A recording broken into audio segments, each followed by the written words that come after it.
ശ്ലീഹ അഞ്ചാം ചൊവ്വ. യോഹന്നാന്റെ സുവിശേഷം 16-ാം അധ്യായം 17 തിരുവചനങ്ങൾ. പരിശുദ്ധാത്മാവിന്റെ പ്രാർത്ഥന. ശ്ലീഹ കാലത്തിൽ ശിഷ്യരെ യഥാർത്ഥത്തിലായി ലോകത്തിലേക്ക് അയക്കുന്നത് യേശു സഹായിയായി അയക്കുന്ന പരിശുദ്ധാത്മാവാണ്. പരിശുദ്ധാത്മാവിനാൽ അയക്കപ്പെടാതെ നാം ചെയ്യുന്ന ഏത് പ്രവർത്തനവും ഫലശൂന്യവും നിരാശജനകവുമായിരിക്കും. നിന്റെ പ്രവൃത്തികളിൽ പരിശുദ്ധാത്മാവ് ഉണ്ടോ എന്ന് ചിന്തിക്കുക. ഒരു ചെറിയ പ്രതികൂലം ഉണ്ടാകുമ്പോൾ അല്ലെങ്കിൽ നിന്റെ പ്രവൃത്തികൾക്ക് വിഘ്നമാകുമ്പോൾ അതിന് കാരണക്കാരെ വിമർശിക്കുകയും നിത്യശത്രുവായി പരിഗണിക്കുകയും ചെയ്യുന്ന നിന്നിൽ എന്തരൂപിയാണ് കുടികൊള്ളുന്നത്?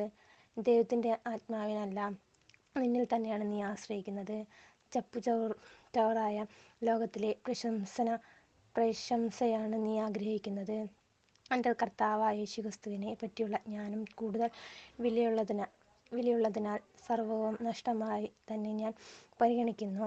അവനെ പ്രതി ഞാൻ സകലവും നഷ്ടപ്പെടുത്തുകയും ഉച്ചിഷ്ടം പോലെ കരുതുന്നതുമാണ്.